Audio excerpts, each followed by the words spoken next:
మొన్న నరేందర్ రెడ్డికి జరిగింది, వాళ్ళ నాకు జరగదని గ్యారంటీ ఏంది?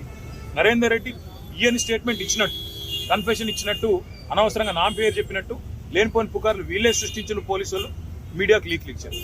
నాకు కూడా అట్లే చేస్తారనేది నా డౌట్. రెండవది వాళ్ళని మళ్ళీ చెప్తున్నాను, నేను ఇక్కడ రాగానే నా ఇంటి మీద రేడ్ చేయాలని చెప్పి వాళ్ళు ప్లాన్ చేసుకున్నారు.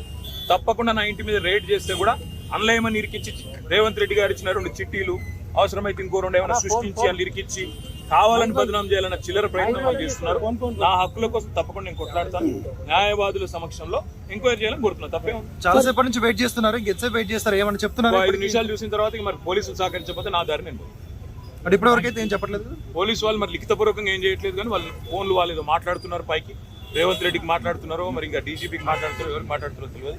వాళ్ళు ఏం చెప్తారో దాన్ని బట్టి నా తదుపరి. సార్, ఇప్పుడు అడ్వకేట్స్ అనుమతి లేదు అనేది అయితే నిబంధన లేదు. అడ్వకేట్స్ అనుమతి లేదు అనేది తప్పు.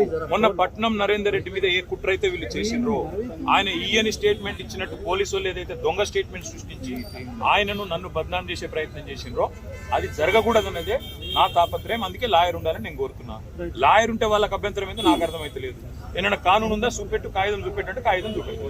సార్, మీరు క్వశ్చన్ చేస్తే ఏం చెప్తున్నారు సార్? అడ్వకేట్స్ తీసుకొని వెళ్తాను కానీ మా ఇష్టం ఇది. ఇక్కడ భారత రాజ్యాంగం లేదు, అంబేద్కర్ రాసిన రాజ్యాంగం లేదు, అనుముల రేవంత్ రెడ్డి రాసిన రాజ్యాంగం ఉంది. మా ఇష్టం, మా జాగిరి అంటారు. ఏం చేయాలి సార్? ఉద్దేశపూర్వకంగానే మిమ్మల్ని ఇక్కడ డైవర్ట్ చేసి ఇంటి వైపు రైడ్కి వెళ్ళారు. ఇంటి మీద ఇప్పుడు రైడ్కి వెళ్ళడానికి ప్రయత్నం చేస్తున్నారు. వాళ్ళు రైడ్ చేసి కూడా మన ప్లాంట్ చేస్తారనేది నా అనుమానము. తప్పకుండా చట్టపరంగా న్యాయపరంగానే వర్లేదు. ఆల్రెడీ తీర్పు రిజర్వ్ అయ్యి ఉంది. అయినా ఈ డ్రామా చేయాల్సిన అవసరం ఏంటో పోలీసులకి తెలుసు. ఈవెన్ ఫామ్ హౌస్ కేసులో కూడా ఇంటి దగ్గరకు వచ్చి ఎలాంటి అనుమతులు లేకుండా వచ్చి డ్రామా చేసి అక్కడ ప్లాంట్ చేసి రేవంత్ రెడ్డి ఇచ్చిన కొన్ని ఆడ పత్రాలు పెట్టి లేదా ఇంకోటి పెట్టి కేసులు పెట్టి ఇరికేయాలన్నది వాళ్ళ తాపత్రయం. అన్నింటినీ కూడా న్యాయపరంగా ఎదుర్కొంటాం.